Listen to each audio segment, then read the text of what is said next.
ऐसे बंधुओं, भगवान श्री कृष्ण के अनेक रूप हैं, लेकिन जगन्नाथ महाप्रभु जो हैं ये प्रेम विगलित स्वरूप है। ठाकुर जी श्री जगन्नाथ रूप में व्यस्त हैं। किसमें व्यस्त हैं? ब्रजवासी और किशोरी जी की याद में व्यस्त हैं। इसीलिए प्रेम विगलित ठाकुर जी हैं, पिघल रहे हैं उस समय श्री जगन्नाथ जी। इतनी याद आ रही है ब्रजवासियों की कि दोनों भुजाएं खड़ी करके और बस एक टक अपलक नेत्रों से सामने निहारते रहते हैं कि इतने वैष्णवों में कोई ब्रजवासी मुझे दिख जाए। आपको एक बात कहें बंधुओं, जगन्नाथपुरी जाओ, निश्चित जाया करो, पर कभी अवसर मिले ना किसी ब्रजवासी को संग लेकर के जाना और ब्रजवासी के संग श्री जगन्नाथ जी का दर्शन करना, तो निश्चित है कि हजारों की भीड़न में जगन्नाथ जी आपको जरूर देख लेंगे, वह ब्रजवासी के बहाने, क्योंकि ब्रजवासी को देखने के लिए ही वो खड़े। अब तो नियम बदल गए मंदिर के, पर मैंने महाप्रभु जगन्नाथ जी को अंक में भरा है, गले से लगाया है। पहले के प्राचीन काल, बहुत ज्यादा पुरानी बात भी नहीं है, पर 2007-8 से पूर्व की बात है। तब तक भी श्री जगन्नाथ जी के गर्भगृह में जाने की अनुमति थी। कई बार तो भीड़ होती तो गर्भगृह में ही ब्रह्म वेदी के पास से ही घुमा करके बाहर कर देते थे। कई बार भीड़ नहीं होती थी तो चढ़ा करके जगन्नाथ जी के गले से लगा देते थे। हमने एक बार ठाकुर जी को अंक में भरा है। आते तो नहीं है, खूब विशाल है, और मैं भी छोटा ही था, बस एक बार ऐसे हृदय से लगाने का अवसर मिला था। तो श्री जगन्नाथ जी जो हैं ये प्रेम विगलित स्वरूप है ठाकुर जी का। इसमें ठाकुर जी व्यस्त हैं, ब्रजवासी और किशोरी जी की याद में व्यस्त हैं। ऐसे स्वरूप के सामने जाकर के आप जो बोलोगे, लेकिन आपको कानी देनी पड़ेगी ठाकुर जी को। कानी देने का मतलब क्या है? एक वचन देना पड़ेगा श्री जगन्नाथ जी। बहुत ध्यान से सुनना। हे नाथ, हमारे जीवन में ये आर्त है, हे नाथ हमारे जीवन में ये विपत्ति है, हे नाथ हमारे जीवन में ये संकट है, ये काम बन नहीं रहा, आदि सब जगन्नाथ भगवान से कह दो। लेकिन इसके बदले जगन्नाथ भगवान को एक लोभ दे दो, एक वचन दे दो। क्या? अगली बार आऊंगा तो एक ब्रजवासी को लेके आऊंगा, आपका काम पक्का ठाकुर जी पूर्ण करेंगे। क्योंकि श्री जगन्नाथ महाप्रभु को ब्रजवासी बहुत प्रिय है। हमारे स्वामी श्री हरदास जी की वाणियों में कहीं ऐसा प्रसंग आता है, एक बार स्वामी जी के कुछ वैष्णव जन वृंदावन से जगन्नाथपुरी जाने के लिए निकले, और उस समय की बात है जब इतने साधन नहीं हुआ करते थे। वृंदावन से वैष्णव निकले हैं जगन्नाथपुरी के लिए, और वृंदावन से वैष्णव जा रहे हैं तो अब जैसे भी साधन, पैदल जाएंगे, बैलगाड़ियों में जाएंगे, समय तो बहुत लगना है पहुंचने में। लेकिन जिस समय वृंदावन से वैष्णव निकलते हैं जगन्नाथपुरी दर्शन के लिए, यहां मंदिर में पुजारी जी जैसे जगन्नाथ भगवान को प्रणाम करने जाते हैं तो ब्रह्म वेदी पर बैठे गोल मटोल हमारे श्री जगन्नाथ जी ऐसे झूमने लग जाते हैं। तो पुजारी जी कहते हैं, महाप्रभु जी आज बड़े प्रसन्न हो। बोले, हम इसलिए प्रसन्न हैं क्योंकि वृंदावन से 4 वैष्णव निकले हैं जगन्नाथपुरी आने के लिए। हम अब हमको प्रतीक्षा नहीं हो रही है। मुझे एक एक क्षण का ऐसा लग रहा है कि कब वो क्षण आवे, ब्रजवासी सामने से हमें, भैया हम तुमसे प्रार्थना कर रहे हैं, उनकी रहने की उत्तम व्यवस्था कर देना, उनके प्रसाद की उत्तम व्यवस्था कर देना, और वे जब आ जाए ना तो उनको ला करके मेरे हृदय से लगा देना। इतना प्रेम करते हैं श्री जगन्नाथ जी ब्रजवासियों से। उन्हीं ब्रजवासियों के स्मरण में श्री जगन्नाथ जी का ऐसा रूप, ऐसे हाथ, ऐसा उदर, ऐसा स्वरूप बन गया ठाकुर जी का। ये प्रेम की 10वीं अवस्था है। हम चर्चा करेंगे कल या परसों में प्रेम की 10 अवस्था।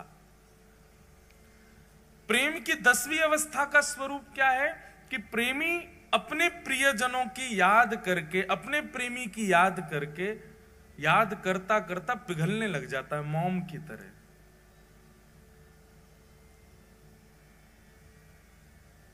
श्री जगन्नाथ महाप्रभु ब्रजवासियों की याद में पिघल गए। किशोरी जी के स्मरण में, ये किशोरी जी के विरह का स्वरूप है श्री जगन्नाथ जी का। हमारे प्यारे गिरधर लाल जी साल में एक बार श्री जगन्नाथ जी का रूप धारण करते हैं रथ यात्रा वाले दिन। और मैंने कई बार कथाओं में बताया भी है कि हमारे प्यारे गिरधर लाल जी जगन्नाथ भगवान का रूप तब तक धारण करते ही नहीं है जब तक उनको कोई विरह का पद ना सुनाओ।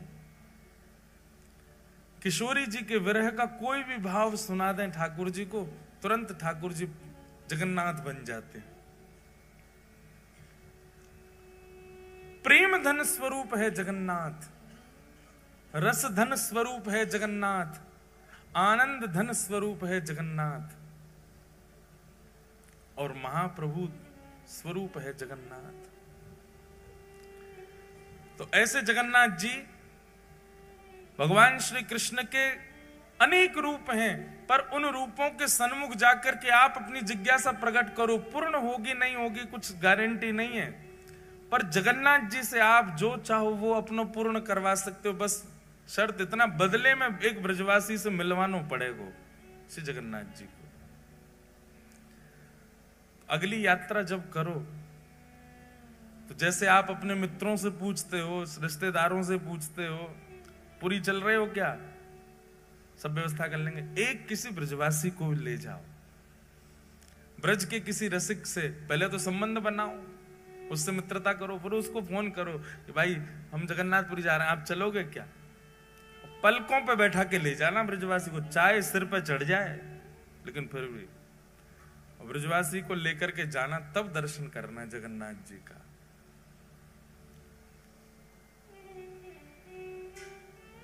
बड़ो प्यारो लाल है, बड़ो प्यारो ठाकुर है श्री जगन्नाथ।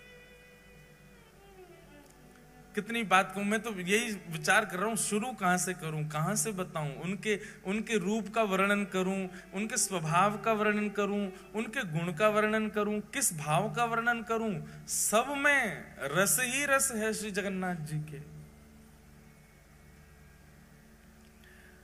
अनंत वर्षों तक निर्गुणियों ने, बहुत ध्यान से सुनिएगा, अनंत वर्षों तक निर्गुणियों ने निर्गुण ब्रह्म की उपासना की। निर्गुण समझते हैं, निर्गुण ब्रह्म समझते हैं, जिनका रूप नहीं होता, जिनका कोई गुण नहीं होता, जिनका कोई स्वरूप नहीं होता, उनको निर्गुण कहते हैं। निर्गुण ब्रह्म के उपासक क्या करते हैं, नेत्र बंद करके बस बैठे रहते हैं और एक शून्य का दर्शन करते हैं। उनके ठाकुर का कोई ना तो नेत्र है, ना कान है, ना नाक है, ना मुख है, कुछ भी नहीं है। अनंत वर्षों तक निर्गुणियों ने निर्गुण ब्रह्म की उपासना की, तब निर्गुण ब्रह्म की उपासना करने के फलस्वरूप उनको एक स्वर सुनाई दिया। और वह स्वर क्या था कि मैं आप लोगों के भजन से बहुत प्रसन्न हूं, पर आपका ये निर्गुण उपासक बनना ये आपको सुख देगा, मुझको सुख नहीं देता है। इससे केवल आपका पेट भर रहा है। निर्गुण की उपासना करके आप केवल अपनी इच्छा की पूर्ति कर रहे हो, अपने निर्गुण ब्रह्म की उपासना कर रहे हो, पर मुझे सुख नहीं मिल रहा है इससे। तब निर्गुणियों ने पूछा तो फिर ठाकुर जी आपको सुख कैसे मिलेगा। बोले कि जब मेरे स्वरूप को तुम लाड़ लड़ाओगे, मेरे स्वरूप को तुम निलाओगे, मेरे स्वरूप को नचाओगे, मेरे स्वरूप के आगे कीर्तन करोगे, उछल उछल करके नृत्य करोगे, मुझे कुछ प्रस्तुत करोगे, तब तो मुझे सुख मिले। अब मेरा कोई स्वरूप नहीं है, तुम बस ओम ब्रह्मणे नमः, ओम नमो नारायणाय आदि आदि अपने भावों से केवल एक शून्य का स्मरण करते हो, अपने आप की पूर्ति कर रहे हो, मुझे तो पूर्ण नहीं कर रहे। तब निर्गुणियों ने कहा, हे नाथ, तो फिर आप अनुग्रह कीजिए। निश्चित ही जब स्वर निकल रहा है तो मुख भी होगा, जब स्वर सुनाई दे रहा है तो अधर भी होंगे ना, आप दर्शन करा दो। तब प्रथम बार पृथ्वी पर, प्रथम बार ब्रह्मांड में भगवान के अधर का दर्शन हुआ, और वही अधर है श्री जगन्नाथ जी के अधर। ये अधर प्रकट हो गए। ब्रह्मांड में सबसे पहला सगुण साकार रूप यदि कोई आया है तो वो श्री जगन्नाथ जी का आया है। सबसे पहले अधर प्रकट हुए। अब देखो जगन्नाथ जी का रूप कैसा, पूरा काला है। ब्रह्मांड का स्वरूप कैसा, निर्गुण उपासक करने उनका भी काला ही दृश्य रहता है। निर्गुण के उपासक जो होते हैं उनको काले श्याम ही श्याम दिखता, उनके नेत्रों में कोई रंग नहीं होता। तब श्याम वर्ण पर ये लाल लाल ओष्ठ अधर दिखाई दिए। जैसे ही अधरों का दर्शन किया निर्गुणियों ने, अधरों की बलैया लेने लगे। आहा कितने सुंदर अधर, कितने मधुर अधर। तब निर्गुणियों ने प्रार्थना की, बोले अधर दिख गए हैं। स्वर है तो मतलब अधर हैं, तो अधर है तो उसका मतलब नेत्र भी होंगे। तो कृपा करके ठाकुर जी आप अपने नेत्रों का दर्शन कराओ। और तब श्री जगन्नाथ महाप्रभु के विशाल नेत्रों का दर्शन हुआ। जैसे ही नेत्रों का दर्शन हुआ, जगन्नाथ स्वामी नयन पथगामी भवतु में, जैसे ही नेत्रों का दर्शन हुआ सब निर्गुणी दंडवत करने लगे। बोले नाथ अब हमारी स्थिति ऐसी है कि अधर और नेत्र देख करके ही हम इतने आनंद में भर गए हैं। स्थिति ये हो गई है कि इसके अतिरिक्त अगर आपका कोई और स्वरूप अब हमको इससे ज्यादा दिखाया गया तो प्राण ही निकल जाएंगे। हम तो इन दोनों पे ही न्योछावर हैं। इसलिए जगन्नाथ महाप्रभु के दो ही प्रधान हैं, अधर और नेत्र। नासिका नहीं दिखती है, वो नासिका की आकृति बनी है पर दिखती नहीं है। कर्ण दिखाई नहीं देते, हाथ के पंजे दिखाई नहीं देते, चरण दिखाई नहीं देते। श्री जगन्नाथ महाप्रभु दो ही रूप से विद्यमान हैं, अधर और नेत्र। इसके पीछे भी भाव है। अधर प्रकट हैं, इसका मतलब क्या है, बहुत ध्यान से सुनना। अधर प्रकट हैं इसका मतलब क्या है, ये बोलवे वाले ठाकुर जी हैं पर कुछ सुनने वालों होना चाहिए। कौन से ठाकुर जी हैं? बोलवे वाले ठाकुर जी हैं, बस कोई सुनने वालों चाहिए। ये सुनवे वाले ठाकुर जी ना, इधर देखो यहां देखो, सब लोग कथा सुनो। सुनवे वाले ठाकुर जी ना है, ठाकुर जी के कान तो छुप रहे हैं, दिख ही ना रहे, केवल अधर। देखो वहां देखो, कहीं भी देखो, कहां पे जगन्नाथ जी के अधर ही दिखेंगे, अधर और नेत्र। जहां भी देखो स्वरूप में बोलवे वाले ठाकुर जी हैं। बस कोई भक्त में सामर्थ हो जो इनसे बुलवाई दे। और दूसरी बात, ये देखवे वाले ठाकुर जी हैं। और देखवे वाले भी ऐसे वैसे नहीं है, ऐसा देखवे वारो दूसरो ठाकुर ही ना है पूरे विश्व में। क्यों? बोले बाकी सब तो हमारे वृंदावन वाले ठाकुर जी के तो कटाक्ष नेत्र हैं, नेक नेक नेत्र हैं, बहु नीचे करके धरे हैं। श्रीनाथ जी में चले जाओ, कटाक्ष नेत्र नीचे धरे। द्वारिका में तो नेत्र ही धारण ना करें। बद्रीनाथ भगवान तो तपस्या में बैठे हैं। लेकिन जगन्नाथ प्रभु बोले एक तो नेत्र हैं, वो भी थोड़ी बहुत ना खोल रखे, इतनी जोर से खोल रखे कि महाराज कोई बच नहीं जाए मुंह से। बच नहीं जाए मतलब भय के कारण नहीं, बच नहीं जाए कहीं मतलब मेरे नेत्रन से कोई चूक के चलो नहीं जाए, मैं सबको देख लूं। और इतने में भी इनका बस नहीं चला, तो फिर कहा किया, बोले अपलक हो गए। पलक ही नहीं बनवाई महाराज अपनी, कहीं श्रम होने के कारण मुंह को पलक झपकनी ना पड़ जाए। वह समय कोई वैष्णव सामने और मैं वह को नहीं देख पायो तो, इसलिए अपलक नेत्र है, विशाल नेत्र है, सबको देखते हैं। एक बात आप बिल्कुल लिख लीजिएगा, जगन्नाथ भगवान के दर्शन की प्रधानता कम है, जगन्नाथ मंदिर में जाके स्वयं को दिखावे की प्रधानता है कि ठाकुर जी हमको देख लो। आप लोग मंदिर जाते हैं और उछट उछट करके देख रहे हैं हमको जगन्नाथ जी दिख जाए। जगन्नाथ जी को मत देखो। आप जगन्नाथपुरी जाएंगे तो जगन्नाथपुरी में एक अनुभव, इधर देखो इधर देखो, जगन्नाथपुरी में एक अनुभव होगा आपको। अगर आपका भीतर प्रवेश नहीं हुआ, वो भी सुबह या शाम को ही खुलता है भीतर का दर्शन जो है। अधिकतर दर्शन कहां से होगा? जहां पर गरुण स्तंभ है, वो गरुण स्तंभ के, अब आप में से जगन्नाथपुरी गए कितने, पहले हाथ ऊपर करो। ओहो, फिर तो जो नहीं गए वो कैसे समझेंगे। मैं तो पूरी इमेजिनेशन बता रहा हूं।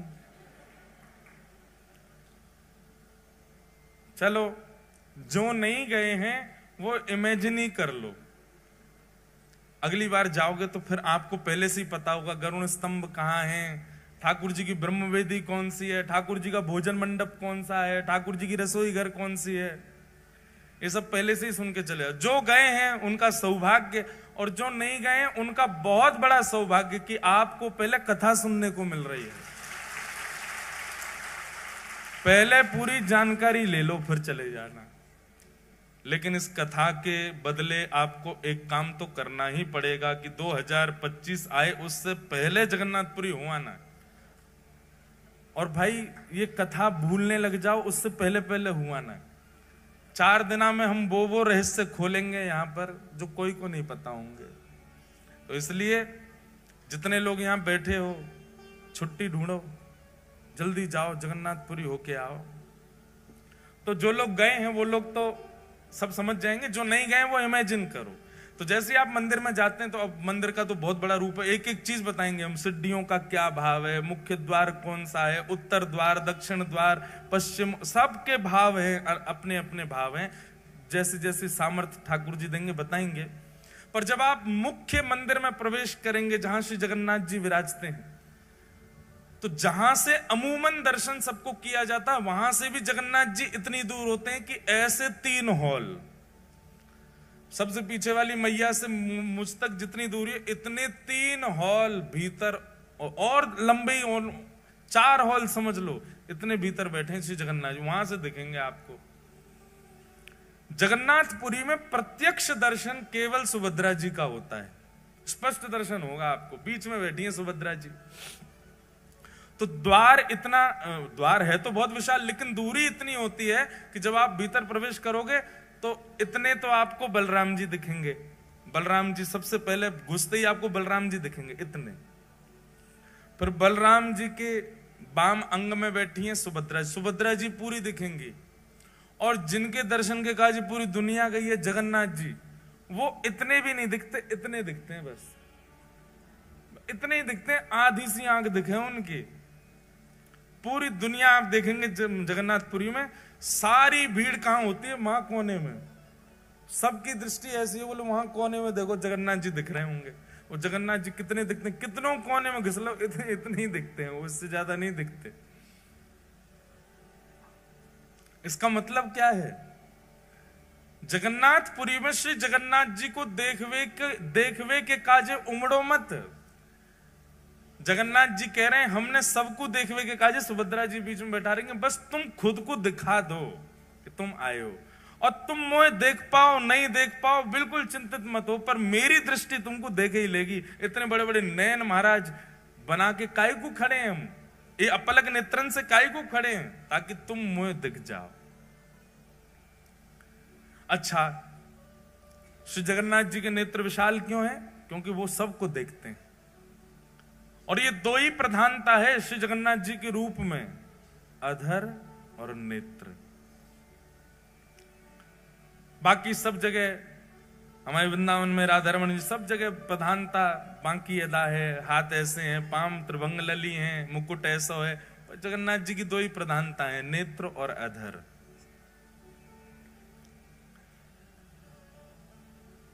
तो देखवे वारे ठाकुर जी, बोलवे वारे ठाकुर जी, कोई बुलवानो जाने बस जगन्नाथ प्रभु से।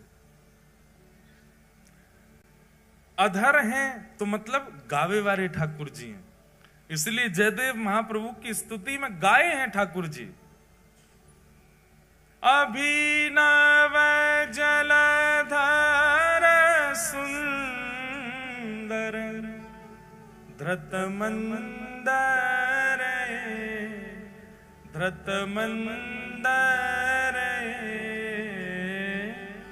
श्रीमुख चंद्र चकोर जय जय देव हरे। श्री राधा मुख चंद्र चकोर जय जय। पहली बार ठाकुर जी गा रहे हैं किसी की स्तुति में, ये जय जय देव हरे ठाकुर जी गा रहे हैं, ये जयदेव महाप्रभु नहीं गा रहे हैं। इस अष्टपदी की विशेषता है कि जयदेव महाप्रभु तो वर्णन करना चाहते हैं जय जगदीश हरे, अभिनव जलधर सुंदर धृत मंदर ए, श्रीमुख चंद्र चकोर जय जगदीश हरे, ये लिखना चाह रहे हैं जयदेव महाप्रभु तो। पर जयदेव महाप्रभु ने जाकर के जैसे ही जगन्नाथ महाप्रभु को ये अष्टपदी सुनाई, ये अष्टपदी सुनकर के जगन्नाथ भगवान के अधर जो है वो बोल पड़े, और जयदेव महाप्रभु को वाद्य होना पड़ा अपनी लेखनी मिटाने पर। बोले जब ठाकुर जी स्वयं गा रहे हैं तो फिर हम अपनी क्यों थोपें जय जगदीश हरे। तो जैसे ही जयदेव महाप्रभु बोले अभिनव जलधर सुंदर धृत मंदर ए, श्रीमुख चंद्र चकोर, जयदेव महाप्रभु तो गा रहे हैं जय जगदीश हरे, पर जयदेव महाप्रभु की आवाज किसी को सुनाई नहीं दी। इतने बेग से जगन्नाथ प्रभु ने गाया कि सबको एक ही स्वर सुनाई दिया, जय जय देव हरे।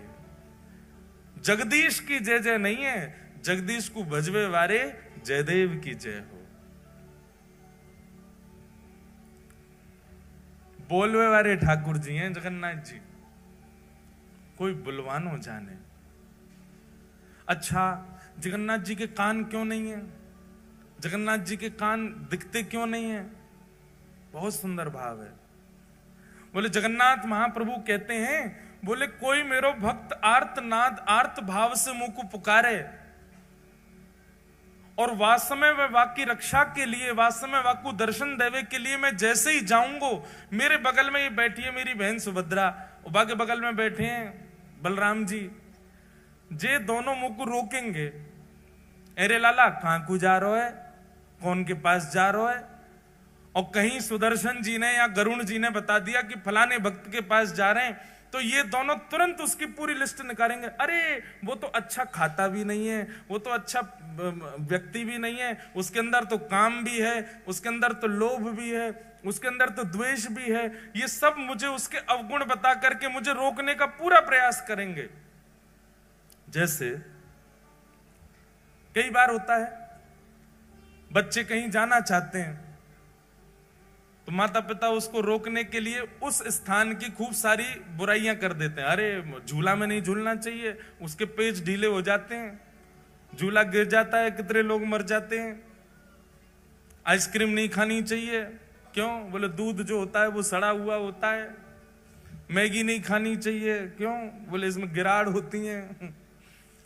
ऐसे अवगुण बताते हैं तो बच्चे क्या होता है, डर जाते हैं। चॉकलेट नहीं खानी चाहिए, इसमें कीड़ा पड़ जाते हैं पेट में, पेट की सब चर्बी खा जाते हैं। बच्चे डर के मारे बोलते हैं अच्छा तो नहीं खाएंगे, फिर भी बच्चे खा तो जाते हैं। ऐसे ही श्री जगन्नाथ भगवान जब किसी भक्त पर कृपा करने के लिए जाते हैं तो ठाकुर जी ने मन में विचार किया, ये बगल में बैठे बलभद्र जी और सुभद्रा जी जे मानेंगे नहीं, ये जबरदस्ती उस व्यक्ति के अवगुण मुझको सुनाएंगे। अरे तुम किसके पास जा रहे हो, वो तो ऐसा है, वो तो ऐसा है, वो तो ऐसा है। नेक नेक आगे आ जाओ भैया, ये आगे आके जाएंगे कहां, इनके पीछे कौन आवेगो? अच्छा जगह है, पीछे वारे हो आप, बुरो मत मानियो कि जेल से मैं बैठा दिए हैं। आप सब बहुत प्यारे हो हैं, बस ये थोड़ी व्यवस्था के लिए है। नेक नेक और याकू ये रेलिंग जो है इसको कल थोड़ा नेक और आगे है जाए तो देख लियो, बाकी आपकी इच्छा। बोलो जगन्नाथ महाप्रभु की। ऐसी रूखी जय बोल रहे हो हैं, ठाकुर जी आंख फाड़ के खड़े हैं, तुम ऐसे बोल रहे हो श्री जगन्नाथ महाप्रभु की। तो जगन्नाथ महाप्रभु ने मन में विचार किया, मेरा कोई भक्त मुझे बुलाएगा। सब लोग इधर देखो, आते जाएं बैठते जाएं, बस बाकी सब लोग बैठ जाओ। महाराज बैठ जाओ, इनको बैठा दो, बैठ जाओ, बैठ जाएंगे सब अपने आप। तो ठाकुर जी ने मन में विचार किया, बोले मैं भक्त पर कृपा करने जाऊंगा, जे बलभद्र सुभद्रा जो मानेंगे नहीं, उसके अवगुण मुझको बताएंगे। लेकिन एक दिन जगन्नाथ भगवान ने क्या किया, जैसे ही किसी भक्त पर कृपा करने जा रहे थे तो बलभद्र सुभद्रा ने पूछा कहां जा रहे हो? तो उत्तर सुदर्शन जी ने दिया। बोले वहां जा रहे हैं उस भक्त के पास। बोले कौन भक्त? तब गरुण जी बोले वहां जा रहे हैं। महाराज बलराम जी लेके उसके सारे अवगुण बताने लगे। सुभद्रा जी कहने लगी वो तो ऐसा है, वो तो ऐसा है, उसके अंदर तो इतना काम है, वो तो क्रोधी है, वो तो लोभी है, लोभ के चक्कर में आपको याद कर रहा है, वैसे बिल्कुल याद नहीं करता है, आदि आदि सब बात कहने लगे। ठाकुर जी चुपचाप चलते ही जा रहे हैं, रुके ही नहीं रहे।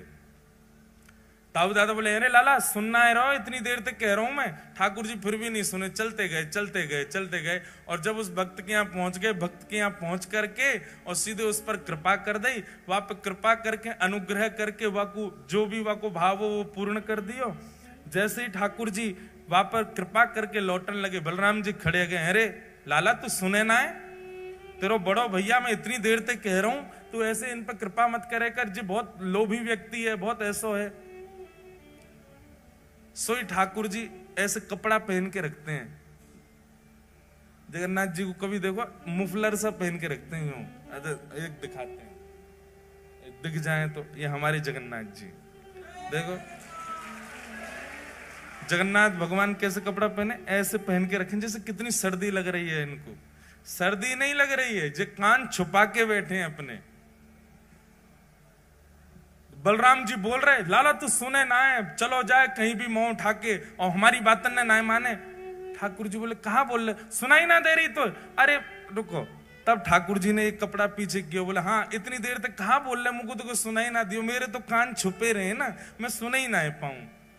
तब सुभद्रा जी बोली कितनो चतुर है लाला, जाने अपने कान जामारे छुपा रखे हैं कि जे कोई भक्त पे कृपा करवे जाए और वास्तव में मैं और आप कहीं वहां भक्त के अवगुण बताएंगे तो या कुछ सुनने पड़ेंगे, या हमारे पहले ही कान ढक के बैठने की, ताकि कोई भक्त पर मैं कृपा करवे जाऊं, वहां के अवगुण में कोई बताए तो वो पहले ही समझ जाए भैया मेरे कान छुपे, मैं सुन नहीं रहा हूं, मैं तो जाऊंगो वहां पर कृपा करके आऊंगो। इसलिए जगन्नाथ प्रभु के कान नहीं दिखते। बड़े अद्भुत हैं श्री जगन्नाथ जी, अपने कान छुपा के बैठे हैं। कोई महाप्रभु जी का अत्यंत निकट से दर्शन कर रहा हो, पीछे वाला कह रहा है देखो इसको तो इतने बढ़िया दर्शन हो रहे हैं, ठाकुर जी ये इतना योग्य नहीं है, हम योग्य हैं। ठाकुर जी उस समय भी यही कह रहे हैं भैया मुझे सुनाई ना दे रही है, मेरे कान बंद हैं, जो मेरे समीप आ गए हो वो मेरो है, जो मेरे दृष्टि के आगे आ गए हो मैं वाकई कोई अवगुण विचार ना करूं। कैसे कैसे भक्तन पर श्री जगन्नाथ जी ने अनुग्रह किया है। हम व्यासपीठ पर बैठ करके कलम तोड़ करके कह सकते हैं पूरे ब्रह्मांड में सबसे दयालु यदि कोई है तो वो श्री जगन्नाथ जी, बहुत दयालु है। इतनी दया कोई ठाकुर के भीतर नहीं है जितने हमारे श्री जगन्नाथ जी में। आप लोग कहेंगे आप तो व्यास हो, व्यासन को एक ही काम है जाकी कथा करें वही के पक्ष में चले जाएं, ऐसी बात नहीं है। हम चाहे कितनी कथा करें, हम गिरधर लाल जी के उपासक हैं, उनके कान पे पट्टा बांध के आया हूं, कहीं सुन नहीं ले। और सुन ले तो कहा है एक ही तो है, कोई अलग थोड़े हैं। वही राधा रमण है, वही श्रीनाथ जी हैं, वही जगन्नाथ हैं। सबसे बड़े कृपालु ठाकुर यदि पूरे विश्व में यदि कोई है तो वो श्री जगन्नाथ जी। इतने दया में भरे हैं, इतने अवगुण शून्य दृष्टि है श्री जगन्नाथ जी की। कितना भी बड़ा कोई व्यक्ति कितना भी अभागा क्यों ना आ जाए, ठाकुर जी उसमें भी दोष नहीं देखते। ऐसे महाप्रभु जगन्नाथ। श्रीमद् भागवत जी में जगन्नाथ शब्द का सबसे पहले उच्चारण किसने किया? जगन्नाथ जी कलयुग के नहीं है, जगन्नाथ जी द्वापर के नहीं है, जगन्नाथ जी त्रेता के भी नहीं है, जगन्नाथ जी अनंत है। मैंने वर्णन किया ना कि सगुण साकार रूप में सबसे पहले किसी को दर्शन अगर किसी भाव का हुआ तो जगन्नाथ जी का हुआ। सगुण रूप के ही हम सब उपासक हैं, हम सब के अलग अलग रूप के ठाकुर हैं, पर इन सगुण रूपों में सबसे पहले दिखने वाले जो ठाकुर जी सगुण रूप से जो दिखे हैं साधकों को भक्तों को, वो श्री जगन्नाथ जी। आज के नहीं है ठाकुर जी, अनंत काल से हैं। बस इंद्रद्युम्न पर कृपा करने के लिए और कलयुग के वैष्णवों पर अनंत कृपा करने के लिए वही जगन्नाथ भगवान एक रूप में प्रकट हो गए। ठाकुर जी तो अनंत हैं श्री जगन्नाथ जी। तो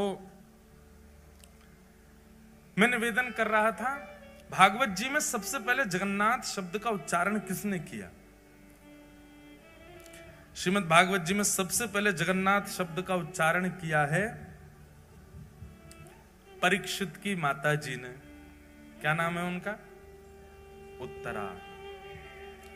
उत्तरा ने सबसे पहले भागवत जी में जगन्नाथ नाम का उच्चारण किया है। कब किया? आप लोगों ने भागवत जी कथा सुनी होगी, तो भागवत जी में जब उत्तरा के गर्भस्थ शिशु को मारने के लिए अश्वत्थामा ने बाण छोड़ दिया, उस समय उत्तरा दौड़ी दौड़ी जाती है, भगवान रथ में बैठकर के द्वारिका को प्रस्थान कर रहे हैं। उस समय उत्तरा गाती है, पाहि पाहि महायोगिन देव देव जगतपते नान्यम तद्भयम पश्ये यत्र मृत्यु परस्परम नान्यम तद्भयम पश्ये यत्र मृत्यु परस्परम। जगन्नाथ जी को सबसे पहले पुकारा है श्रीमद् भागवत जी में उत्तरा ने। नाथ शब्द का अर्थ क्या होता है? नाथ किसको कहते हैं? रक्षक को नाथ कहा जाता है। किसको कहते हैं? रक्षक को। और मानव का रक्षक कौन होता है? रक्षक कोई नाथ कहते हैं और रक्षक कोई पति कहते हैं। पति को भी रक्षक, पति शब्द का अर्थ भी रक्षक ही होता है। कुल का रक्षक, पत्नी का रक्षक, बच्चों का रक्षक, वही पति।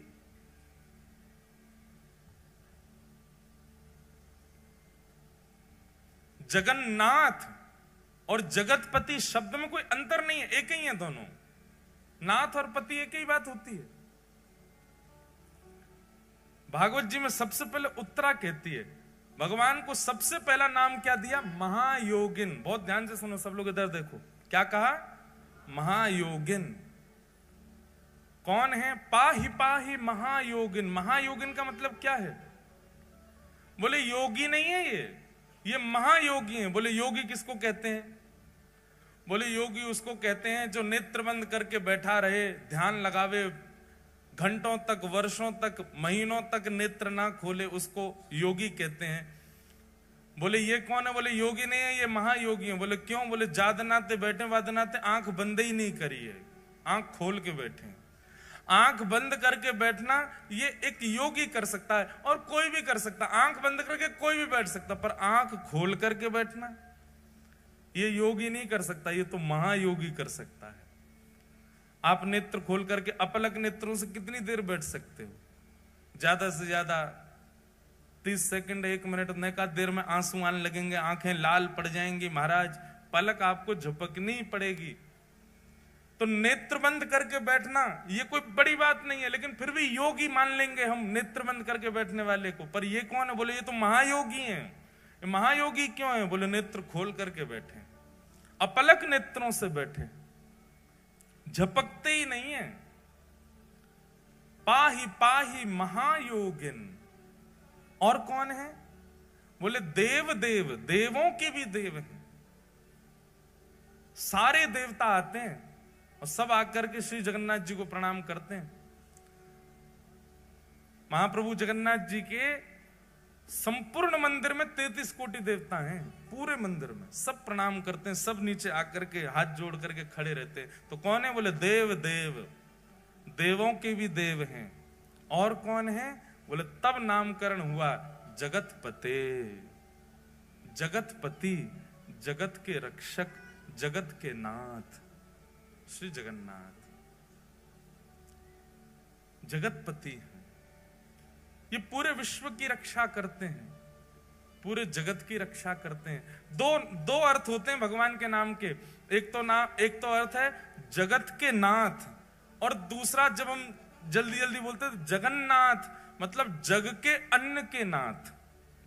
अब जगतनाथ कहो, जग के अन्न के नाथ कहो, बात एक ही हो जाती है। अन्न से ही हम सब लोगों का पोषण होता है, उस अन्न के जो स्वामी हैं वो जगन्नाथ। एक प्रकार से जगन्नाथ कहने का मतलब यह है कि हम सब पत्नी है, हमारे पति कौन है? श्री जगन्नाथ जी। हम सबके स्वामी हैं, हम सबके रक्षक हैं श्री जगन्नाथ। तो पाहि पाहि महायोगी देव देव जगतपते नान्यम तद्भयम पश्ये यत्र मृत्यु परस्परम। भगवान को जगन्नाथ कहकर के पुकारा है उत्तरा जी ने श्रीमद् भागवत में। जगन्नाथ जगतपति, ऐसे कृपालु श्रीनाथ जगन्नाथ हैं। नाथ मतलब रक्षक, नाथ मतलब स्वामी। अच्छा, जगन्नाथ जी के विषय में एक बहुत विशेष बात सुनो। श्री जगन्नाथ महाप्रभु को सब प्रिय है, बस एक भाव छोड़ के। जब कोई उनका स्मरण करके या उनके सन्मुख जाकर के स्वयं को अनाथ कहे, महाप्रभु जी को बहुत विकलता होती है जब कोई स्वयं को अनाथ माने। कभी भी जीवन में स्वयं के प्रति अनाथ की भावना लगती हो, महाप्रभु जगन्नाथ जी का स्मरण करो, सबके नाथ हैं। विश्व प्रसिद्ध रथ यात्रा। अब जगन्नाथ जी प्रकट कैसे हुए, जगन्नाथ जी का रूप क्या है, बहुत विस्तृत कथा है, वो हम सुनेंगे कल। क्योंकि पूर्व से द्वारिका लीला से पूरी कथा शुरू होती है, कईयों को शायद पता भी होगी। पूर्व में श्री जगन्नाथ जी ने ब्रजवासियों की कथा रोहिणी मैया से सुनी, तब से वो रूप प्रकट हुआ, उसकी पूरी कथा। फिर इंद्रद्युम्न पर कृपा करके ठाकुर जी कैसे पधारे, नील माधव रूप से कैसे जगन्नाथ बने, बहुत विस्तृत भाव है, उसको हम कल स्वच्छंद रूप से कहेंगे। अभी बस इतना सुना देते हैं कि महाप्रभु श्री जगन्नाथ जी की रथ यात्रा कैसे होती है। सबसे ज्यादा विश्व में लोग श्री जगन्नाथ जी को जानते ही रथ यात्रा से। ऐसे भक्त वत्सल हैं श्री जगन्नाथ जी। इंद्रद्युम्न राजा, जिस पर कृपा करने के लिए श्री जगन्नाथ जी ने यह रूप धारण किया, वे इंद्रद्युम्न राजा नित्य श्री जगन्नाथ जी की सेवा करते हैं और ऐसे एकमात्र राजा हुए जिन्होंने जगन्नाथ प्रभु का मंदिर निर्माण कराते ही अपनी राज पदवी का त्याग कर दिया। राजा रहकर के हम जगन्नाथ जी की सेवा नहीं कर सकते, दास बन गए श्री जगन्नाथ जी के लिए। हमारे ब्रज के उपासक भी कहते हैं, कनक कूट को टिक लग तजिए भजिए कुंवर कन्हैया। जब तक चित्त में त्याग नहीं आएगा तब तक ठाकुर जी के साधक नहीं बन सकते आप। कोई व्यक्ति चाहे कि मैं सब स्थितियों में रहता हुआ भक्त भी बन जाऊं तो नहीं बन सकता, उसको त्याग तो करना पड़ेगा। अपने सुख का, अपने समृद्धियों का, अपने भाव का, अपने प्रेम का, अपने ऐशो आराम का कहीं ना कहीं तो त्याग वैष्णव को करना पड़ता है। वैष्णव भक्तों को देखो, वो त्यागी से ही दिखते हैं। रात में भले 1 बज जाए, सुबह 4 बजे उठ जाएंगे, क्यों? त्याग है। कितने वो अच्छे वस्त्र दे दो लेकिन फिर भी सामान्य वस्त्र पहनेंगे, क्यों? त्याग है। कितना भी अच्छा श्रृंगार कर लें, श्रृंगार करके फिर तिलक जरूर लगा लेंगे, क्यों? त्याग है। त्याग भक्त को करना ही पड़ता है। तो इंद्रद्युम्न राजा ने अपनी राज पदवी का त्याग कर दिया। और इंद्रद्युम्न अकेले भक्त नहीं, उनकी पत्नी गुंडीचा, जिनका नाम, वो भी परम भक्ता थी श्री जगन्नाथ जी की।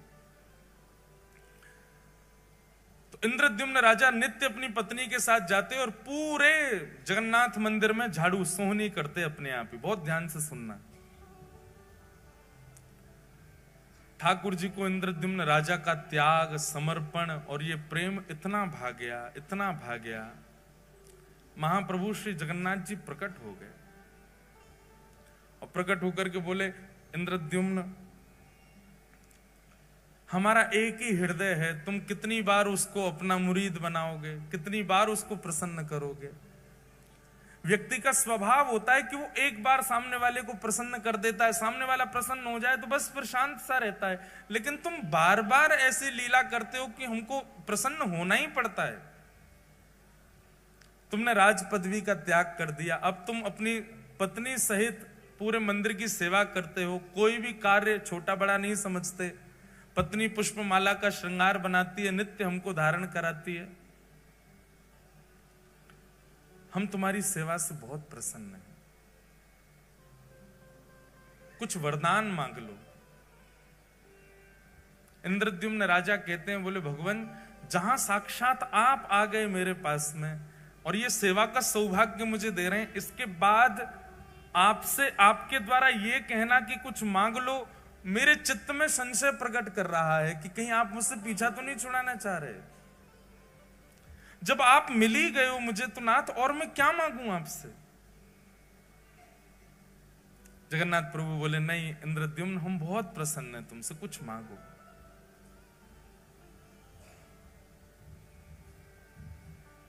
तब इंद्रद्युम्न ने ऐसा वरदान मांगा कि श्री जगन्नाथ जी के नेत्र सजल हो गए। उसने कहा, बोले भगवान यत्र तत्र, अभी भी मैं जगन्नाथपुरी में जब चलता हूं ना तो लोग बाग कह देते हैं, ओहो वो राजा जा रहा है जिसने जगन्नाथ जी का मंदिर बनवाया। और सत्य माने महाप्रभु, जब कोई कहता है कि मैंने मंदिर बनवाया, उस समय इतनी पीड़ा वेदना होती है कि प्राण त्याग दूं। नाथ बहुत ध्यानपूर्वक सुनिएगा, ऐसे ही नहीं प्रकट हो जाते हैं ठाकुर जी किसी के यहां। उसकी स्थिति देखो पहले कैसी थी। इंद्रद्युम्न राजा कहता है, बोले नाथ यत्र तत्र कोई भी कह देता है वो राजा जा रहा है जिसने मंदिर बनवाया। मैं आपसे प्रार्थना करना चाहता हूं, अगर मेरा वंश आगे बढ़ा तो मेरे वंश में आने वाले बालक, मेरे उन होने वाले उनके भी बालक, पर पौत्र, पर पौत्र, पर पौत्र, और कभी ना कभी कोई ना कोई तो बालक ये कह देगा कि हमारे पूर्वजों ने मंदिर बनवाया। इसलिए आप ऐसी कृपा कीजिए, अनुग्रह कीजिए कि मेरा वंश बढ़े ही ना, कोई ये ना कह दे कभी कि हमारे पूर्वज ने मंदिर बनवाया। मैं आपसे यही वरदान चाहता हूं। उन्होंने वंश ना बढ़े ऐसा नहीं कहा, उन्होंने वरदान में यह मांगा कि कभी कोई ऐसा ना कहने वाला प्रकट हो जो ये कहे कि हमारे पूर्वज ने मंदिर बनवाया। मतलब बगल में पत्नी खड़ी है, गुंडीचा खड़ी है, इसके सामने स्पष्ट कैसे बोल दूं कि मुझे संतान नहीं चाहिए। लेकिन नाथ आप कृपा करके ऐसा अनुग्रह कर दो कि मेरे कुल में, वंश में कोई ये कहने वाला ही पैदा ना हो कि हमारे पूर्वज ने मंदिर बनवाया। इनडायरेक्ट वे में मानो कहना चाह रहे हैं कि कोई वंश आगे बढ़े ही ना, कभी ना कभी कोई तो बोल देगा कि हमारे पूर्वज ने बनाया। महाप्रभु जगन्नाथ जी के नेत्र सजल हो गए। बोले और कितना त्याग करोगे इंद्रद्युम्न, सब कुछ तो तुमने त्याग दिया, अपनी राज पदवी तक त्याग दी, एक मेहतरानी की तरह तुम्हारी पत्नी और एक झाड़ू लगाने वाले के तुम नित्य पड़े रहते हो हमारे द्वार पे, और कितना, अब तुम वंश भी नहीं चाहते आगे। महाप्रभु जगन्नाथ जी ने इंद्रद्युम्न को हृदय से लगा लिया। तुम्हारे इस प्रेम को, इसको निष्काम प्रेम कहते हैं, जिस प्रेम में इतनी इच्छा भी नहीं है कि कोई ये कह जाए कि इन्होंने मंदिर बनवाया। हम लोगों की स्थिति कैसी, हमारी कथा सुनकर के 4 लोग वैष्णव क्या बन जाएं तो हम दुनिया में ये मेरी कथा से वैष्णव बना है। हमारे मन की भी बात कह रहे हैं। अभी जलंधर में कोई मिलने आए, वो बोले महाराज जी इन्होंने जीवन में कभी कुछ गलत काम छोड़ा नहीं, आपकी कथा सुन के छोड़ दिया। हमने भी 4 से परिचय करा दिया, मैंने देखो ये हमारी कथा से ठीक हो गए, इतनी कथा सुनी फिर भी। ये सबके अंदर आता है, मेरे अंदर भी आ रहा है, आप सबके अंदर भी आ जाता है। तनिक से भाव से हम लोगों के अंदर कितना मान आ जाता है। पर एक बात सदैव याद रखना, ठाकुर जी मान रहित व्यक्ति को ही मिलते हैं जिसमें किंचित मान ना हो। इंद्रद्युम्न ने कहा, मैं अपने वंश की जिम्मेवारी नहीं ले सकता कि कोई ये बात कह जाएगा कि हमारे पूर्वज ने मंदिर बनवाया था, इसलिए नाथ मेरे वंश में कोई ये कहने वाला पैदा ही ना हो। इसका मतलब वंश ही ना बढ़े, मुझको ही बस मेरे बाद ही वंश समाप्त कर दो मेरा। ऐसा मांगने वाला एकमात्र पृथ्वी पर इंद्रद्युम्न राजा हुआ। इंद्रद्युम्न को तो हृदय से लगा लिया, लेकिन बगल में खड़ी हुई गुंडीचा समझ गई। महाप्रभु, मेरे पति हो ना हो, आपसे वंश वर्धन ना हो, ये मांग रहे हैं। इनकी प्रसन्नता, आपकी प्रसन्नता देख करके मुझे लगता है कि इनका भाव आप समझ गए और आप भी उसमें राजी हैं। पर नाथ, मैं एक मां हूं, मेरे अंदर वात्सल्य भाव है, मेरे अंदर करुणा है, मेरे अंदर लाड़ है, प्यार है, स्नेह है, दुलार है। मैं वो किसको अर्पित करूंगी अगर वंश में कोई बालक ना हुआ तो? आपने उनकी इच्छा पूरी कर दी, पर मेरी इच्छा कैसे पूरी होगी? मेरे अंदर तो वात्सल्यता हिलोरे ले रही है, वो कहां जाएगी नाथ? इंद्रद्युम्न की बात सुनकर के तो जगन्नाथ जी के नेत्र सजल हुए, पर गुंडीचा की बात सुनकर के तो जगन्नाथ जी फूट फूट के रोए और हृदय से लगा लिया गुंडीचा को। बोले, मैं तुम दोनों की कामना पूरी करूंगा। इंद्रद्युम्न की कामना तो मैं ये पूरी करूंगा कि तुम्हारा वंश ना ही बढ़ेगा, और तुम्हारी कामना मैं ये पूरी करूंगा कि तुम्हारे वात्सल्य का भाजन मैं तुम्हारा लाला बन करके रहूंगा सदा के लिए। आज के बाद इंद्रद्युम्न तुम्हारा स्वामी मैं हूं और गुंडीचा तुम्हारा लाला मैं हूं, तुम्हारा पुत्र हूं। जगन्नाथ जी अंक में भर गए। और महाराज, वर्णन आता है वाणी जी में कि जैसे जगन्नाथ भगवान ने गुंडीचा को हृदय से लगाया, गुंडीचा के पयोधर से अपने आप ही दुग्ध प्रकट हो गया और जगन्नाथ जी अधर पर धारण करके उसको पीने लगे। उसके बाद गुंडीचा को कभी भी गुंडीचा नहीं कहा, रानी नहीं कहा, ठाकुर जी हमेशा मैया बोलते थे। भगवान श्री कृष्ण की 3 ही मैया हैं पृथ्वी पर, देवकी मैया, यशोदा मैया और गुंडीचा मैया। बोले, बस मुझे एक अनुमति देना। क्या? मैं जगन्नाथ हूं, आपने मुझे जगत का नाथ बना दिया, पूरा विश्व मेरे पास आएगा। मां, मैं साल भर पूरे विश्व को दर्शन दूंगा, साल भर पूरे विश्व के ऊपर अनुग्रह करूंगा, उनके आर्तों को दूर करूंगा, उन पर अनुग्रह करूंगा। और साल में एक बार अपनी मैया से मिलने के लिए खूब चढ़ करके रथ पर आनंद के साथ भर करके नाचते गाते हुए लाखों वैष्णवन के संग में अपनी मैया के पास आऊंगा और फिर 7 दिन आपके पास ही रहूंगा, फिर कहीं नहीं जाऊंगा।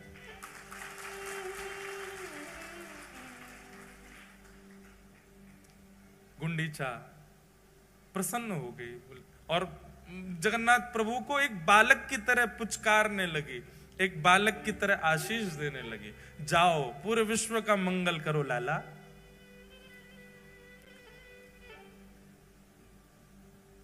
गुंडीचा वापस अपने भवन में जाकर के रहने लगी। जगन्नाथ भगवान पूरे साल भर दर्शन देते हैं पूरे विश्व को, जगत के स्वामी नाथ बन करके खड़े रहते हैं। लेकिन जैसे ही घड़ी आती है स्नान पूर्णिमा के 15 दिन बाद रथ पर आरूढ़ होकर के अपनी मैया के पास जाने की, जगन्नाथ भगवान नन्हे से बालक जैसे बन जाते हैं।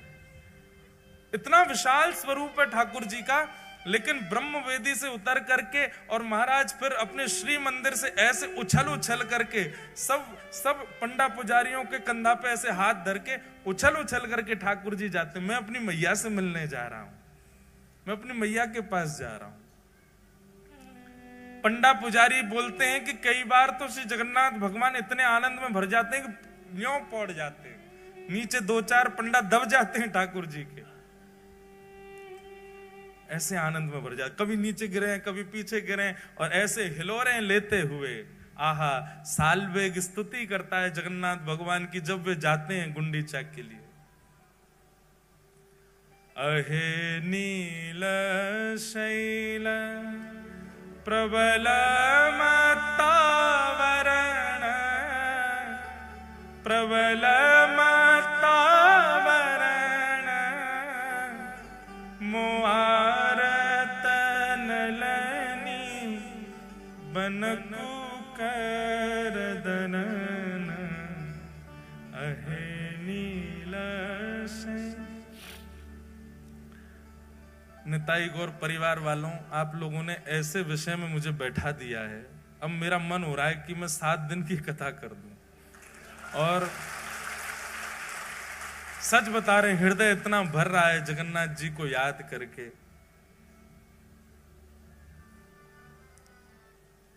अद्भुत नाथ है। हमको यहाँ कथा पूरी करके सीधे कानपुर जाना है, नहीं तो मैं सीधे जगन्नाथपुरी चला जाता। इतनी याद आ रही है श्री ठाकुर जी की। कहे साल बेग मील हीन जाती रे मुयवन कहे साल हीन जाती रे मुयवन श्रीरंगा चरण तल करिय सबवन अहे नील शैल प्रबल मत्तावरण प्रबल मत्तावरण मुआरत नलनी बनकु करदलन अहे नील शैल। कथा सुनेंगे हम एक दिन। सालवेग एक मुसलमान पिता का पुत्र है। सालवेग, उसकी मां ब्राह्मणी है। हठ पूर्वक एक क्रूर राजा के सेनापति ने एक ब्राह्मण कन्या का हरण कर लिया और हरण करके बलपूर्वक गर्भाधान कर दिया और तब गर्भ से जन्म लेता है सालवेग, कालवेग का बेटा सालवेग।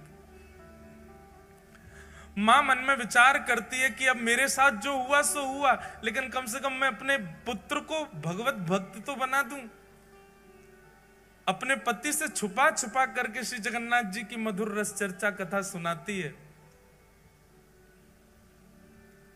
सालवेग धीरे धीरे बड़ा होने लगा। एक दिन गांव के बहुत सारे वैष्णव बैलगाड़ियों में बैठ करके जा रहे थे। सालवेग ने मां से पूछा, ये सब कहां जा रहे हैं?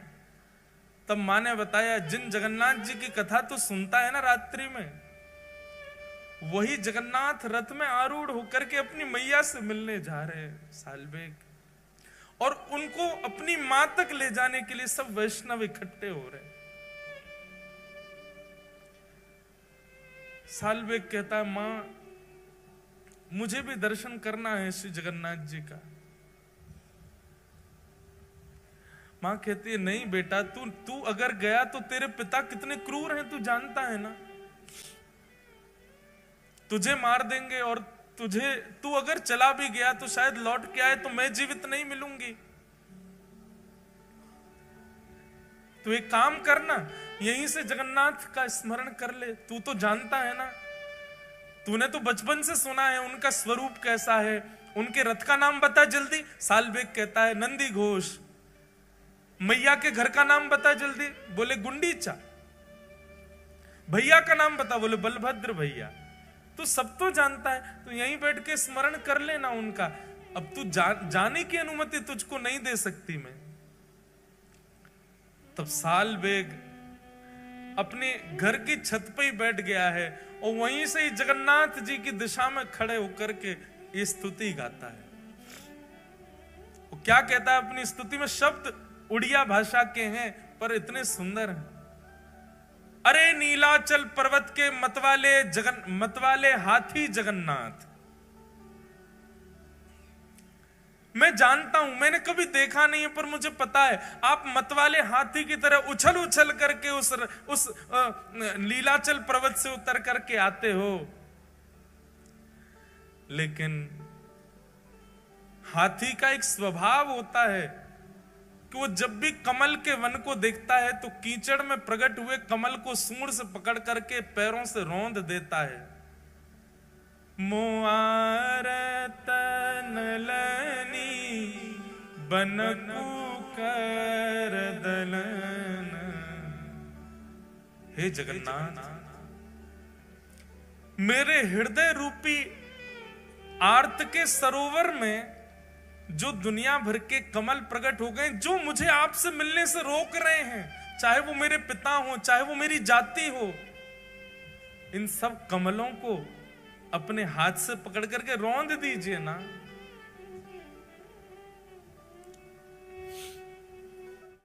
गजराज चिंता कर रहा था मेरी तरह कि अरे मैं तो जानवर हूं, मुझ पर कृपा कैसे करेंगे ठाकुर जी। वो भी मेरी तरह चिंतित हुआ था अपनी जाति को लेकर, प्रजाति को लेकर के, जैसे मैं चिंतित हो रहा हूं कि मैं कालबेग का बेटा हूं, मैं मुसलमान हूं, मेरी मां मुझे जाने नहीं दे रही है, ऐसे ही चिंता में पड़ा था गजराज। लेकिन नाथ, आपने क्या किया? चक्र पेशी नक्र नाशी उद्धरील अपन। आप तुरंत सुदर्शन चक्र लेकर के गए और उसके पैर को अपने मुख में लेकर के बैठे ग्राह का वध करके आपने उस पर कृपा कर दी। लेकिन उस पर तो कर दी, मुझ पे कब करोगे महाराज? श्री जगन्नाथ जी जैसे ही पहुंडी करते हुए आए और आकर के अपने रथ पर विराजमान हुए, कोसों दूर से गा रहे सालवेग का स्वर श्री जगन्नाथ जी के कान में आने लगा। लाखों की तादाद में वैष्णव श्री जगन्नाथ जी के रथ को खींच रहे हैं। आज जगन्नाथ जी का रथोत्सव हो रहा है, सब लेकर के मैया के पास जा रहे हैं जगन्नाथ जी को। लेकिन सालवेग की स्तुति सुनकर के श्री जगन्नाथ जी ने अपना रथ वहीं रोक दिया। खींच खींच करके पसीना पसीना हो गए सब, लेकिन तस से मस नहीं हुआ जगन्नाथ जी का रथ। उस समय के गजपति, मतलब राजा को, जगन्नाथपुरी के राजा को गजपति कहते। गजपति दौड़ करके गया, महाप्रभु जी के सामने प्रणाम किया, आज्ञा करें महाप्रभु, क्या अपराध बन गया, आपका रथ क्यों नहीं चल रहा है? जगन्नाथ महाप्रभु गजपति से आज भी बात करते हैं, आज भी दर्शन देते हैं गजपति को। गजपति को आज्ञा करते हुए जगन्नाथ जी बोले, आज की रथ यात्रा में वैष्णव नहीं आए? गजपति बोला, नाथ जहां तक दृष्टि घुमाओगे सिर ही सिर दिख रहे हैं, इतने वैष्णव तो हैं। बोले, मुझे दिखाई नहीं दे रहे, मुझे तो केवल एक स्वर सुनाई दे रहा है, अहे नील शैल प्रबल मत्तावरण मोआरत नलनी बनकु कर दलन। एक नन्हा सा बालक सालवेग अपनी छत पर खड़ा खड़ा मुझे याद कर रहा है, अभी इसी वक्त उसको जगन्नाथपुरी बुलवाओ, तब तक मेरा रथ आगे नहीं बढ़ेगा। वो आकर के जब रथ का स्पर्श करेगा तभी रथ बढ़ेगा। गजपति ने सेना बुलाई, सेना लेकर के गए महाराज, किलोमीटरों दूर, 2 दिन तो पहुंचने में लगे। सालवेग के घर गए, उसके पिता ने खूब रोकने का प्रयास किया, इतनी सैन्य बल गया था महाराज, सबने दूर किया और एक पालकी में सुंदर मां के सहित सालवेग को बिठाया और लेकर के पालकी में नाचते गाते हुए लेकर के जगन्नाथपुरी आए। लाखों करोड़ों वैष्णव आस लगा रहे हैं, रथ तो खिंचे ही नहीं रहा है। तभी उस सभा में उन लाखों करोड़ों वैष्णवों के बीच में एक चेतना जगी, सब जय जयकार करने लगे। क्या देखते हैं, पालकी पर नन्हा सा बालक सालवेग बैठ करके आ रहा है। भैया सब सालवेग के पुष्प बरसाने लगे। सालवेग तो अचंभित है, वो विचार ही नहीं कर पा रहा ये हुआ क्या। और जैसे ही उस मार्ग में पहुंचा है जहां नंदी घोष रथ खड़ा है। सालवेग ने पहली बार नेत्र खोल करके सामने देखा तो नंदी घोष रथ के ऊपर बैठे जगन्नाथ जी झूम रहे हैं, उछल रहे हैं, आनंद में भर रहे हैं, इतने प्रसन्न हो रहे हैं महाप्रभु जगन्नाथ। और बार बार गजपति को इशारा कर रहे हैं, बोले इतनी देर मत लगाओ, उसको जल्दी लेके आओ, मेरे हृदय से ला करके लगा तो इसको। यहां सालवेग रथ के ऊपर चढ़ रहा है और श्री जगन्नाथ जी झूम झूम करके मचल मचल करके अपनी बाहें फैला करके खड़े हैं, ले आओ इसको मेरे हृदय से लगा दो। पैर रख कहीं रहा है, जा कहीं रहा है, उसकी तो स्थिति विचित्र हो गई सालवेग की। सब लोगों ने ले जाकर के जैसे जगन्नाथ भगवान के हृदय से लगाया, महाप्रभु जी के नेत्र सजल हो गए और मानो हृदय से लगा के महाप्रभु जी कह रहे हैं, गजेंद्र पर कृपा की थी पर गजेंद्र को हृदय से नहीं लगाया, सालवेग तुझे हृदय से लगाया। चल अब प्रणाम तो कर ले। सालवेग तो फूट फूट के रो रहा है, कितने कृपालु हैं नाथ, कितने दयालु हैं जगन्नाथ।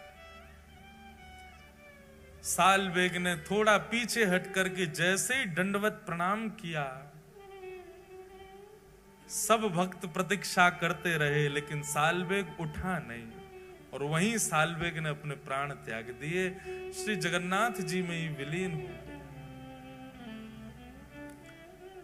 ये बंधुओं वर्षों पुरानी कथा है, पर आज भी महाप्रभु जगन्नाथ जी जब गुंडीचा जाते हैं, सालवेग की समाधि पर आज भी जगन्नाथ जी का रथ रुकता है और आज भी सालवेग की स्मृति में कुछ पंडा पुजारी वहां सालवेग को याद करके इस स्तुति को सुनाते हैं और आज भी अनुभव होता है जब सालवेग की स्तुति गाई जाती है, श्री जगन्नाथ जी थोड़े थोड़े झूम जाते हैं। आज भी सालवेग का स्मरण करके श्री महाप्रभु जी आनंदित हो जाते हैं। बोलो जगन्नाथ महाप्रभु की। ऐसे महाप्रभु जगन्नाथ अति अनुग्रह करते हैं।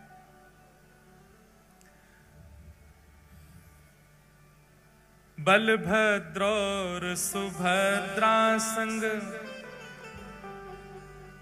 विराजे ब्रज के नाथ। गाओ सब लोग।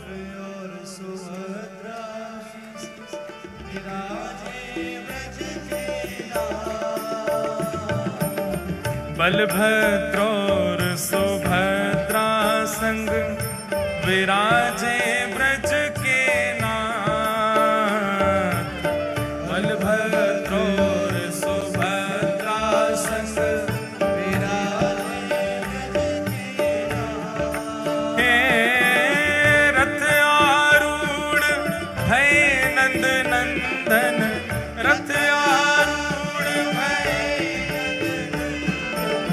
रथ आरूढ़ भय नंद नंदन। रथ आरूढ़ वो कहलाए जगत के नाथ। वृंदावन प्यारो वृंदावन। हे श्री वृंदावन मेरो वृंदावन। गाओ भाव से। रथ आरूढ़ भय नंद नंदन। रथ आरूढ़ भय कहलाए जगत के नाथ। वृंदावन मेरो वृंदावन। हे श्री वृंदावन प्यारो वृंदावन। श्यामा हृदय कमल सो प्रगट्यो। श्यामा हृदय श्री राधा हृदय कमल सो प्रगट्यो। और श्याम हृदय कुभार। वृंदावन प्यारो वृंदावन। वृंदावन हे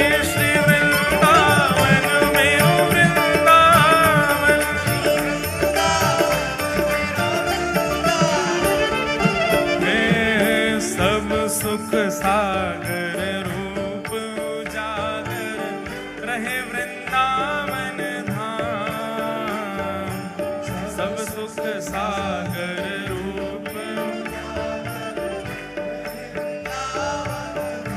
हाँ प्यारो रहे वृंदावन धाम, प्यारो रहे वृंदावन धाम।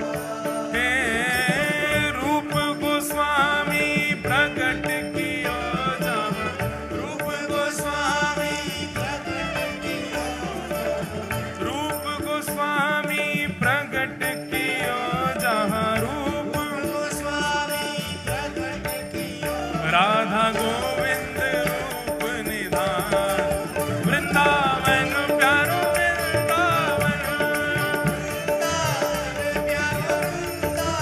हे श्री वृंदावन मेरो वृंदावन, रूप गोस्वामी प्रकट कियो जहाँ, रूप गोस्वामी प्रकट कियो, राधा गोविंद रूप निधान, वृंदावन मेरो वृंदावन, हे श्री वृंदावन प्यारो वृंदावन।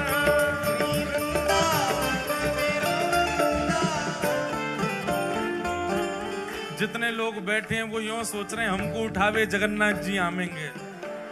अरे भैया नेक दोनों भुजा उठाओ। और सुनो, अभी हमने जलंधर में एक नया काम किया।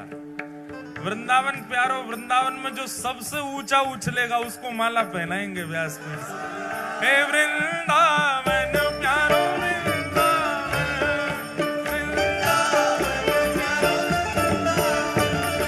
वृंदावन मेरो वृंदावन। ये वहां पीछे एक बहन है, भुजा उठाओ, उनको माला पहुंच। अरे सबरे मत उठाओ, चलो अब बाद में देखेंगे कौन ऊंचो जा रहा है।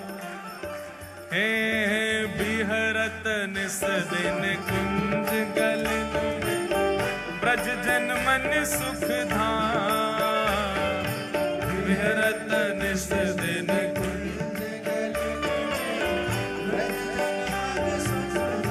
हाँ प्यारो ब्रज जन मन सुख धाम, प्यारो ब्रज जन मन सुख धाम। हे मदन मोहन को रूप निरख के, मदन मोहन को, मदन मोहन को रूप निरख के, मदन मोहन को, हे सनातन बलि बलि जाय, वृंदावन प्यारो वृंदावन, वृंदावन प्यारो, हे श्री वृंदावन मेरो वृंदावन, मदन। ये लाइन वाले आ जाओ, हाँ आप ही आओ आगे।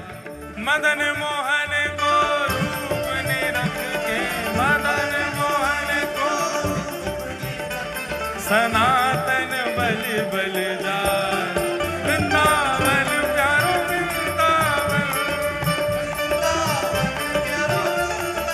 जो मोटे मोटे उनको अलग से करेंगे।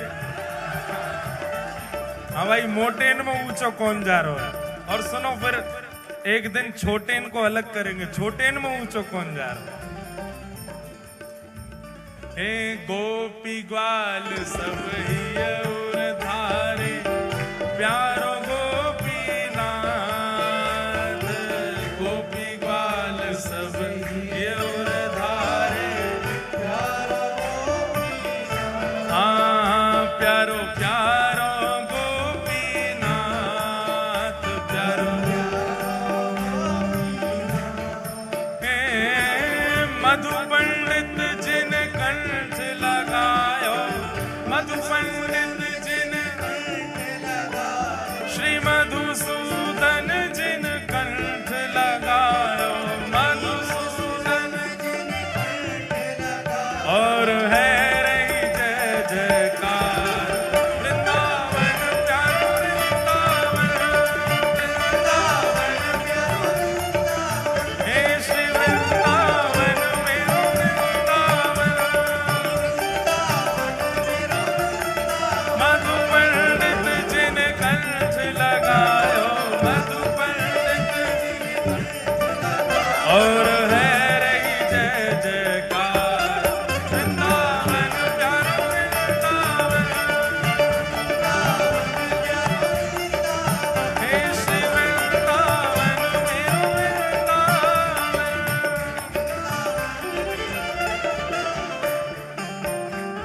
गोपाल भट्ट जो के हृदय वेदना प्रगट्यो शालिग्राम। श्री गोपाल भट्ट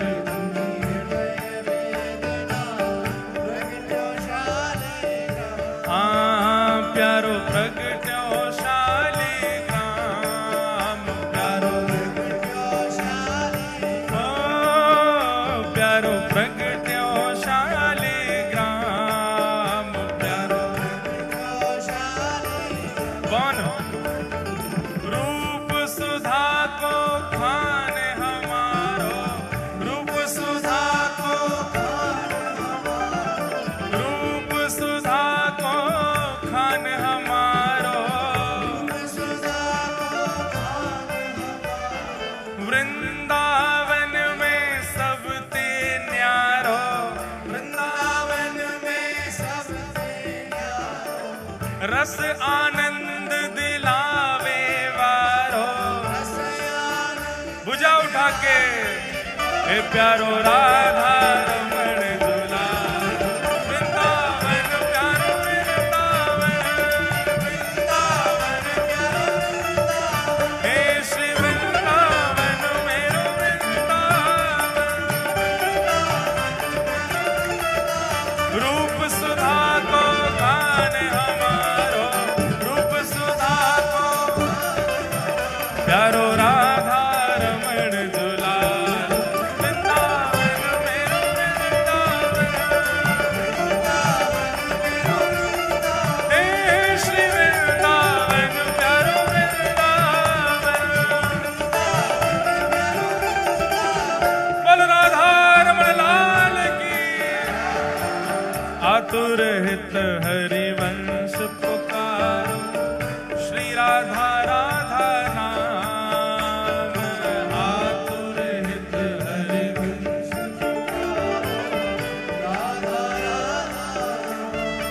हे आतुर हित हरिवंश पुकारो, श्री राधा राधा नाम, आतुर हित हरिवंश पुकारो, हे जय राधे राधे, जय राधे राधे, विश्वभानु दुलारी, हरिवंश प्यारी,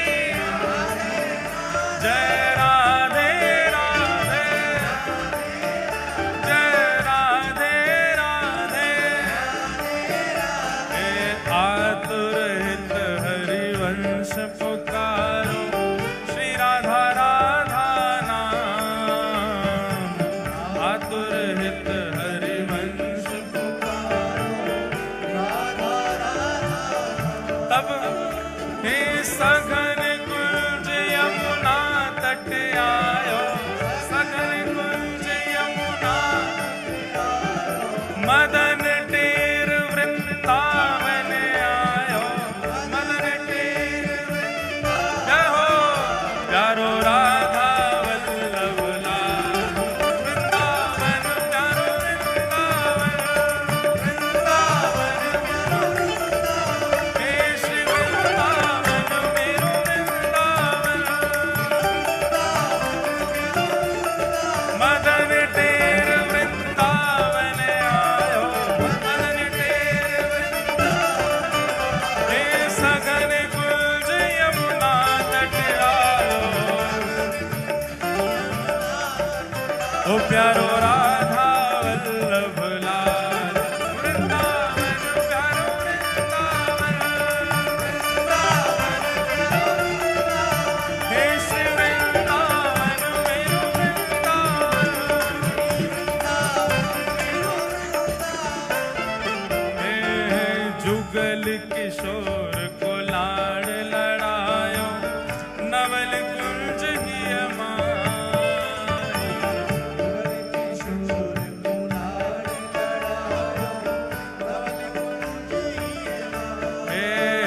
प्यारे नवल कुंज ही माही, प्यारे ओ प्यारे नवल कुंज ही माही,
का टारगेट है 4 किलो वजन कम होना चाहिए आप सबका।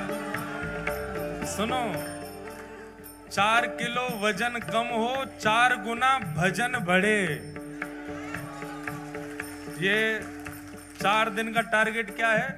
4 किलो वजन कम, 4 गुना भजन ज्यादा।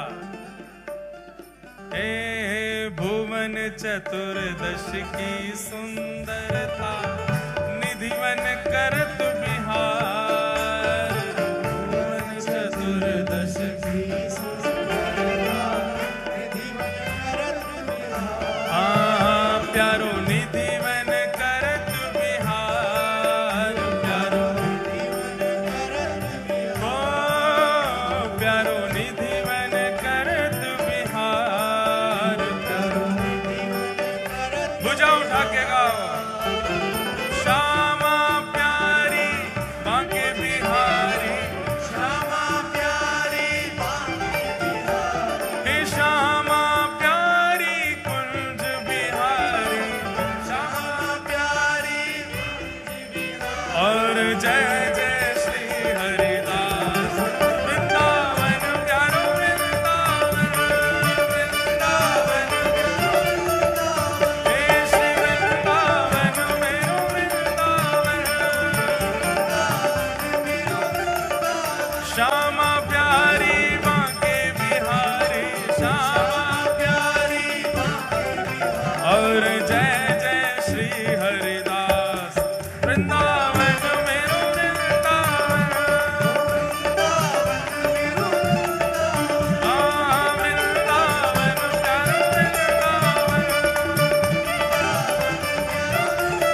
श्यामा प्यारी कुंज बिहारी, श्यामा प्यारी कुंज बिहारी। हे श्यामा प्यारी कुंज बिहारी, श्यामा प्यारी कुंज बिहारी। हे श्यामा प्यारी कुंज बिहारी, हाँ श्यामा प्यारी कुंज बिहारी। श्यामा प्यारी कुंज बिहारी, श्यामा प्यारी। और जय जय श्री हरिदास वृंदावन प्यारो वृंदावन, हे श्री वृंदावन मेरो वृंदावन।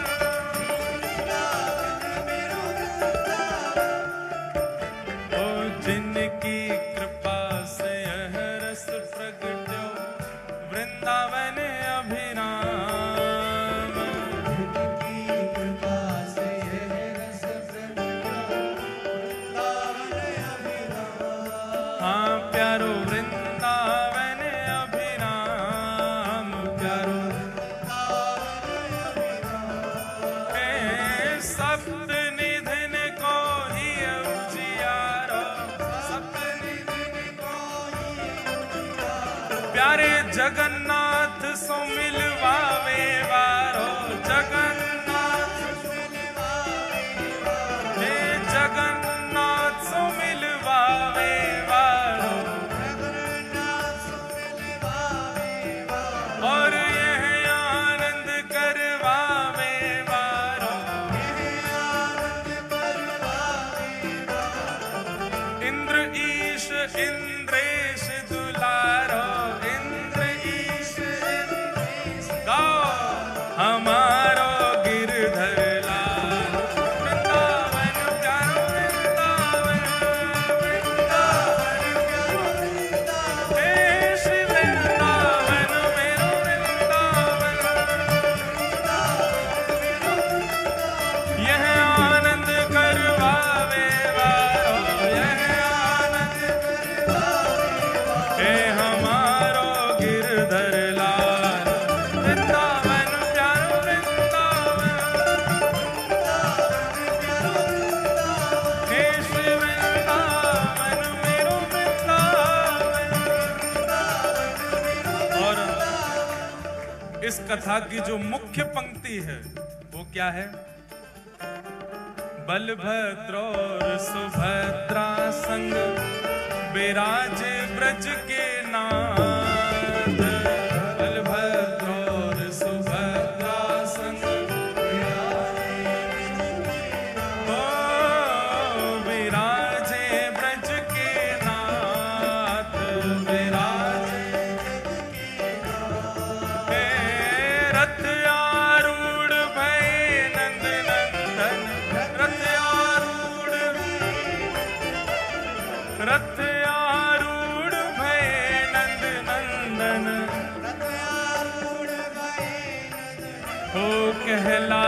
जगत के नाथ।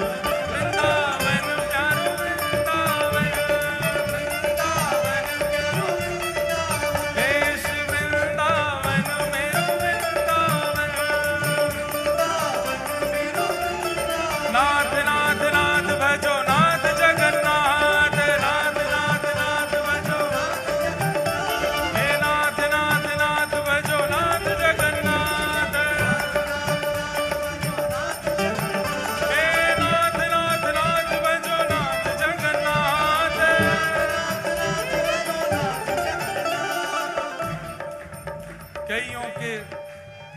कईयों के चेहरा लाल पड़ गए। हमको डर लग रहा भैया कहीं एक ही दिना में सबरो वजन नहीं घट जाए। उछलो मत आप लोग, पर भुजा उठाओ और भुजा उठा करके महाप्रभु जी का स्मरण करते हुए गाओ। नाथ नाथ नाथ भजो नाथ जगन्नाथ, हे नाथ नाथ नाथ भजो नाथ जगन्नाथ, हे नाथ नाथ नाथ भजो नाथ जगन्नाथ, हे नाथ नाथ नाथ भजो नाथ जगन्नाथ, हे नाथ नाथ नाथ भजो नाथ जगन्नाथ।